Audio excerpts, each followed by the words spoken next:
Olá. Oi. Então, essa é a nossa terceira revista e nós ficamos com um tema, a Bíblia que Jesus usava. Tá? Eu trouxe aqui um modelo de Bíblia, escrita em hebraico. Tá? Ela é diferente da nossa, porque o sentido que se lê é como se fosse mangá, né? Então é desse sentido para lá. Tá? Eu não vou poder passar porque a gente está vivendo uma pandemia, então é meio complicado.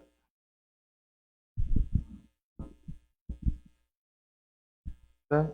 A nossa primeira lição que nós vamos estudar é a perfeição do Antigo Testamento. Né? Toda lição ela terá um texto base, tá certo?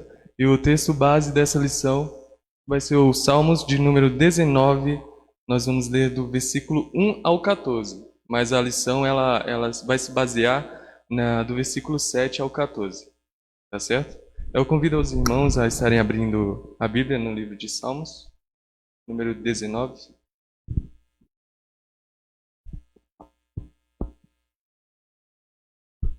Vai estar projetado aqui também. Só que vai ser uma versão um pouco diferente. É uma versão da Genebra. Tá? Então vou estar lendo junto com vocês. O primeiro versículo diz assim: Os céus proclamam a glória de Deus e o seu firmamento anuncia as obras das suas mãos. Um dia discursa a outro dia e uma noite revela conhecimento a outra noite.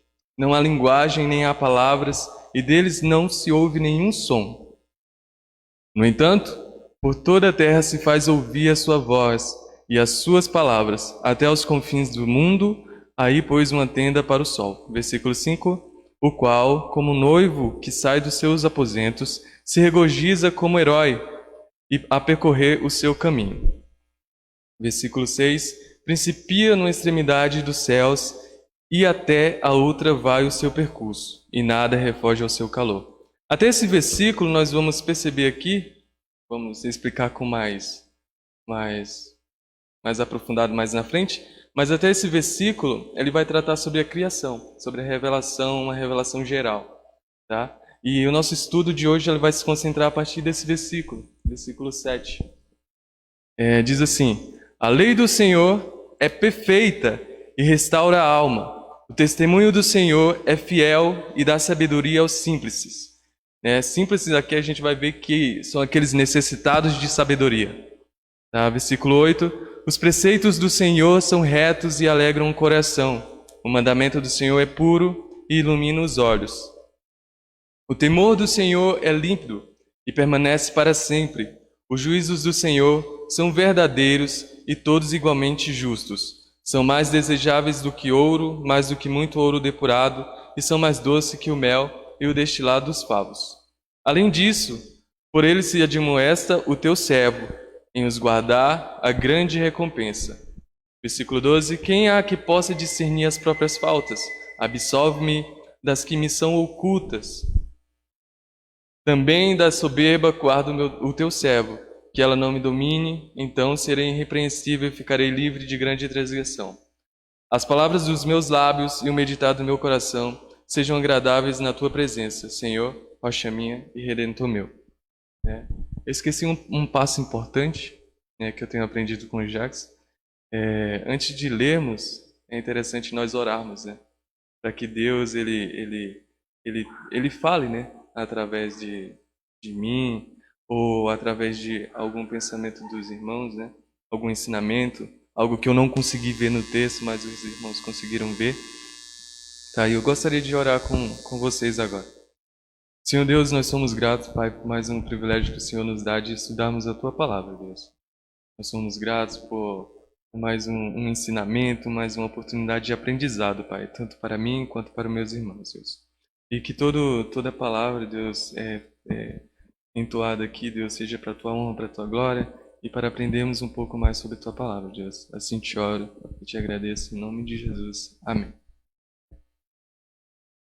Então, nós vamos ver que o Salmo 19, Davi ele dividiu aqui, eu não sei se ele teve essa intenção, mas alguns comentaristas bem conhecidos, alguns teólogos, eles falam que no Salmo 19, a gente é capaz de observar dois momentos, né? Um momento até o versículo 6, onde Davi ele vai falar sobre a revelação geral, que é a criação, tá? E nós temos alguns textos básicos lá, que é o Salmos 19, 1 ao 6, que é o que a gente acabou de ler. E nós temos Romanos, capítulo 1, 19 e 20, que ele vai tratar sobre a manifestação da criação, né? Como Deus ele vai se manifestar através dessa, né? E outro ponto importante, que trata a partir do verso 7, é a lei. Tá? Um pouquinho mais. E a terceira parte, que não está aí, mas é quando um momento particular de Davi, onde ele vai pedir a Deus para guardar o seu caminho reto, verdadeiro, puro, né? Citando já as qualidades que a gente vai ver, vai estudar hoje sobre o Antigo Testamento. Tá bom? Nós vamos nos concentrar naquela lei, a lei.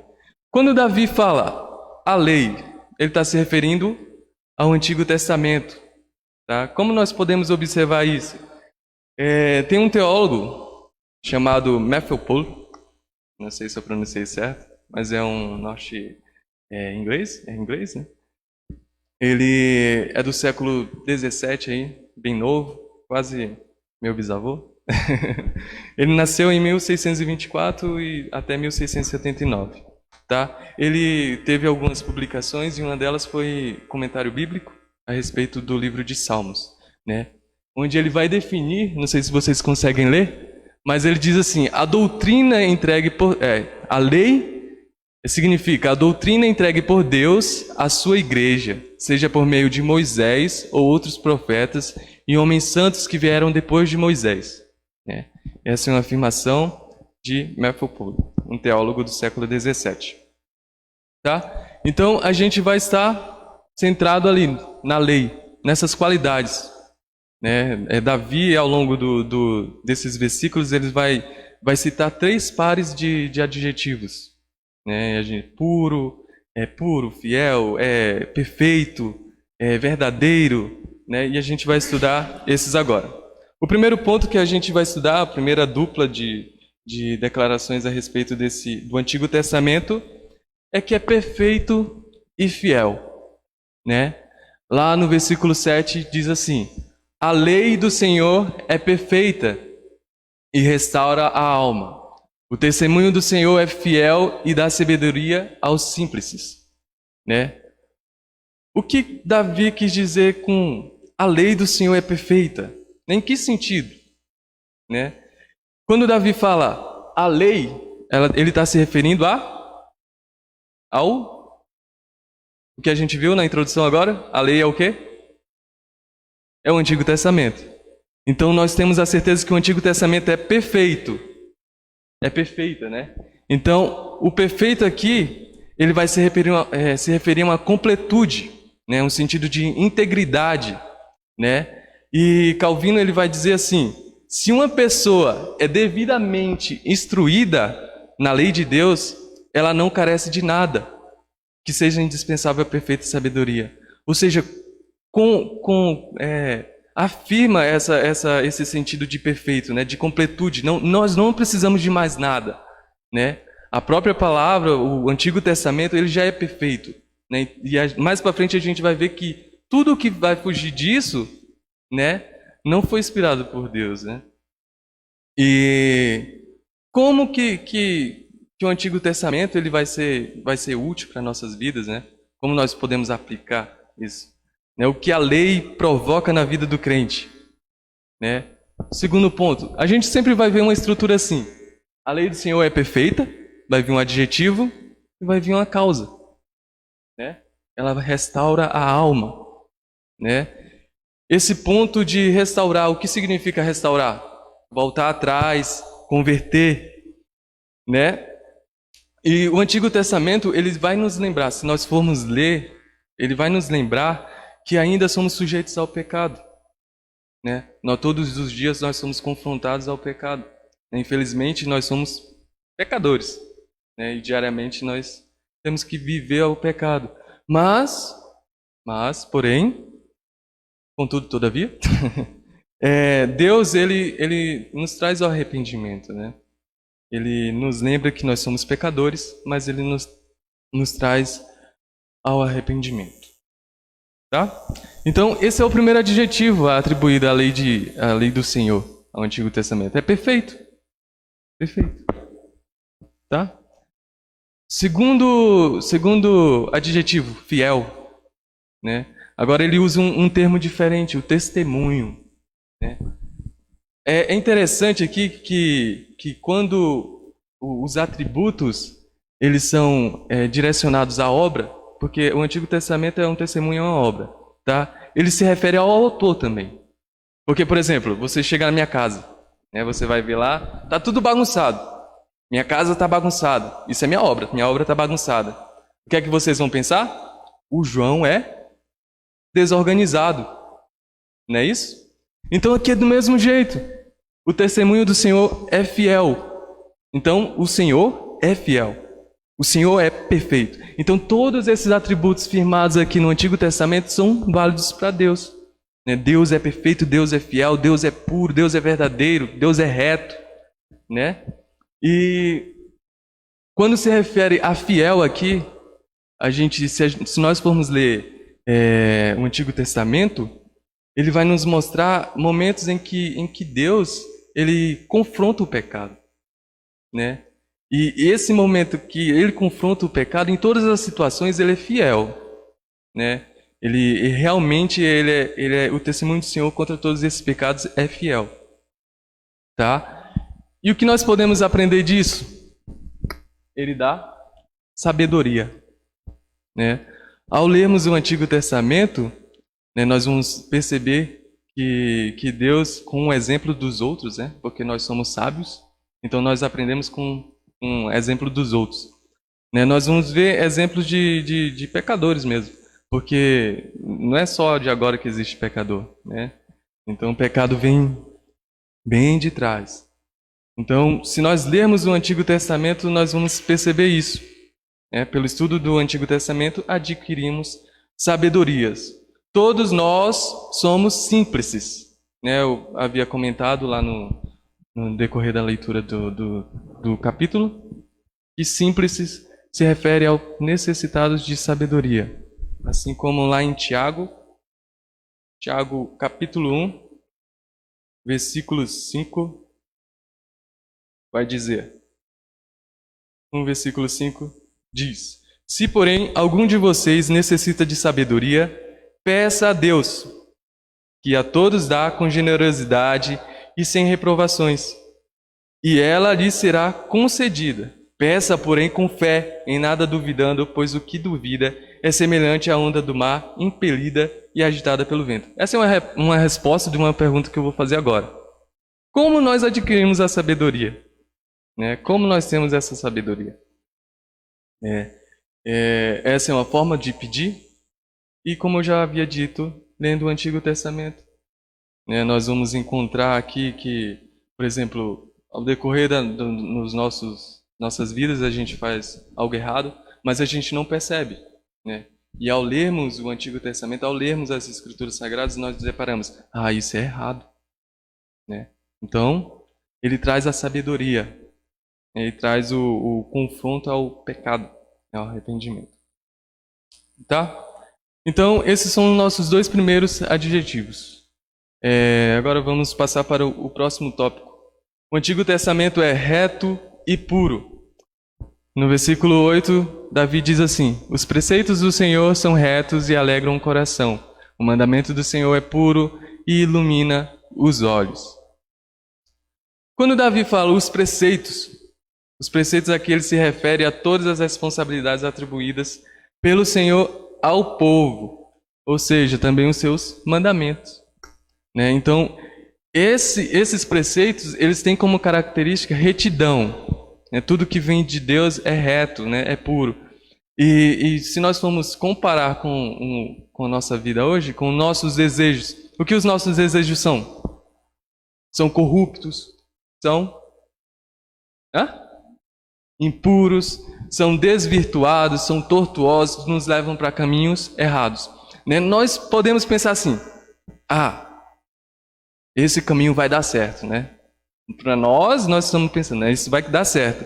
Mas lá em Provérbios, capítulo 16, versículo 25, vai dizer assim: há caminho que parece direito ao ser humano. Há caminho que parece, né? Mas o fim dele é caminho de morte. Tá?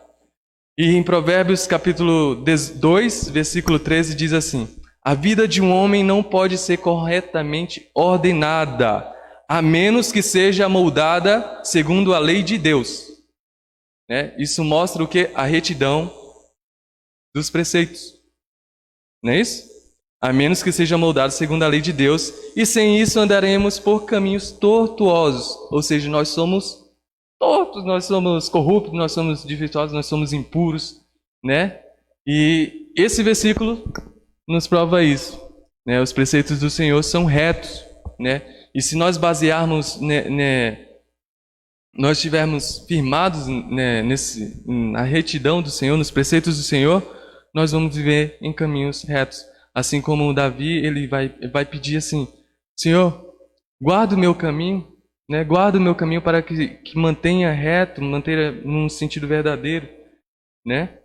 E a causa aqui são retos e alegram o coração. Então, ao reconhecermos que os preceitos de Deus são retos, nos levam para uma direção correta, vai nos trazer alegria. Tá bom? Segundo ponto desse versículo: o mandamento do Senhor é puro e ilumina os nossos olhos. Tá certo? Ao falarmos o caminho, ao falarmos o mandamento do Senhor é puro, nós nos referimos atrás da ideia de que não há mistura, né? Não há nenhum traço de imperfeição, né, no Antigo Testamento, na lei de Deus. Não há nenhuma invenção humana, né? nenhum toque, nenhum traço, né? Porque nós somos pecadores, né? Então, se há algo humano na lei de Deus, no Antigo Testamento, é impuro. Como é que se diz? É mentira, né? Assim, não só torna o Antigo Testamento impuro, assim como toda a Escritura de Deus. Tá? Lá em Eclesiastes, capítulo 10, versículo 1, diz assim: da mesma forma, o menor traço de qualquer pensamento humano. Mas, João, não foi escrito por humano, mas com divina inspiração.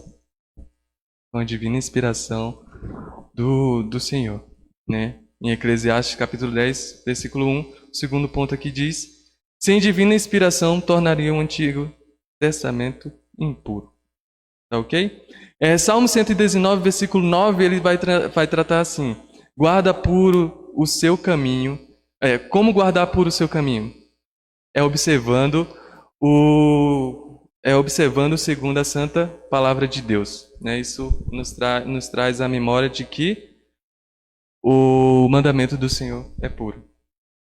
Tá? No Salmos capítulo 119 também, Davi ele vai também falar sobre essa causa aí, ó. Vai explicar essa causa, a iluminação dos olhos.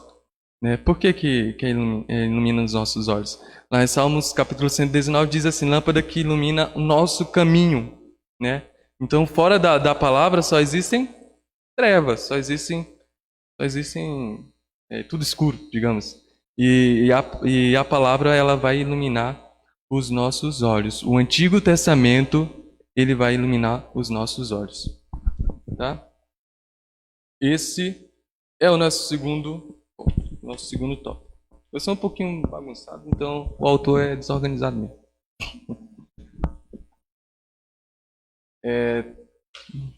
Vimos aqui.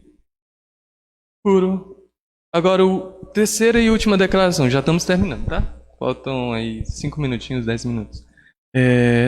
Terceiro ponto aqui, a terceira e última par de declarações de Davi, a palavra de Deus. Né?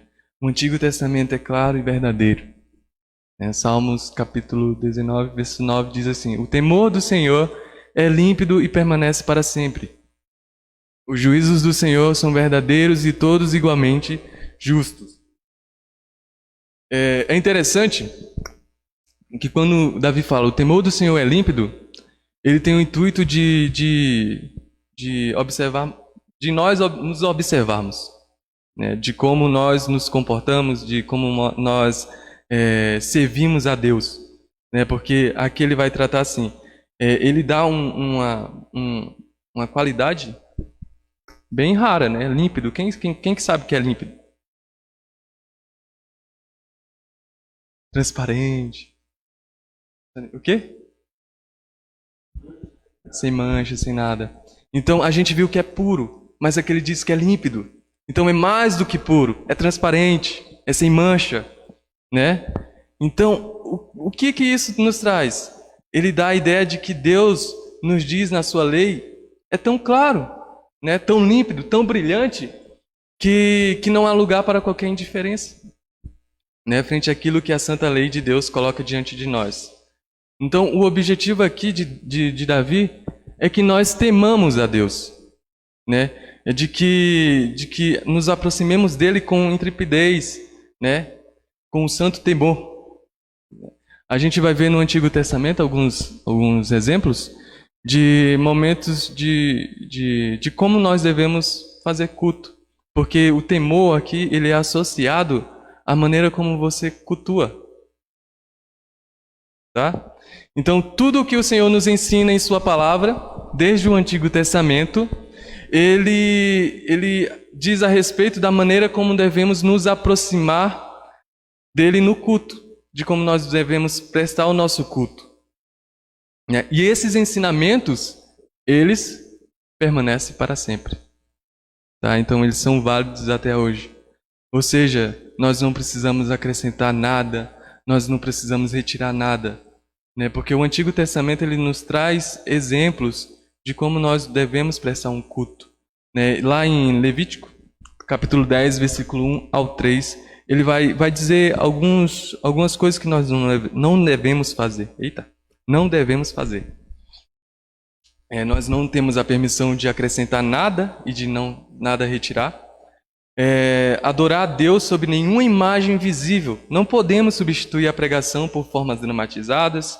Não podemos apresentar diante dele fogo estranho, né? O que ele não nos ordenou.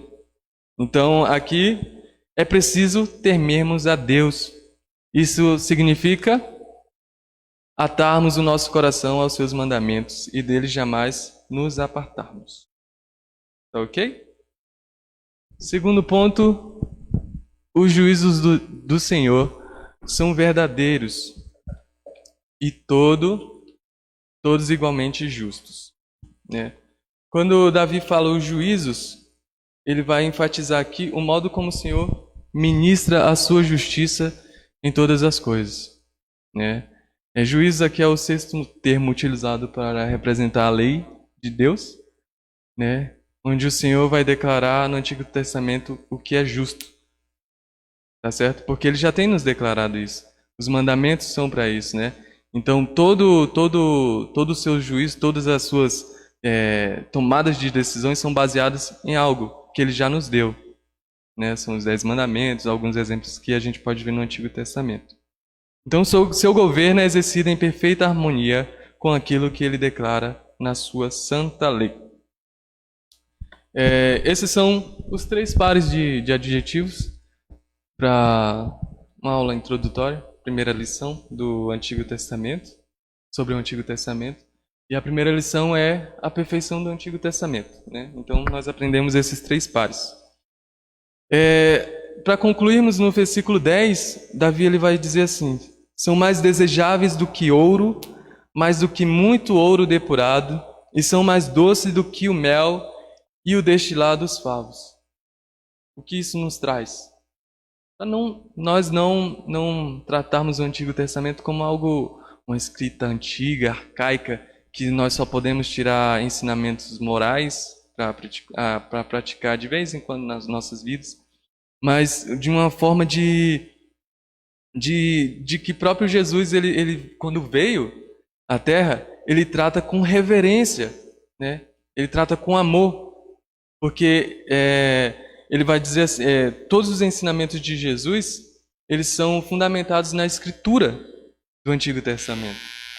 Lá no livro de João, capítulo 5, verso 39, ele vai dizer assim: examinai as Escrituras. Então já tinha algo escrito. Aqui. Já tinha um Antigo Testamento escrito. Então tudo que Jesus ensinou estava baseado em quê? Nos ensinamentos do Antigo Testamento. Tá? Então Jesus ele nos mostra que nós não devemos desprezar o Antigo Testamento. Ele é importante, porque ele dá... Pode falar.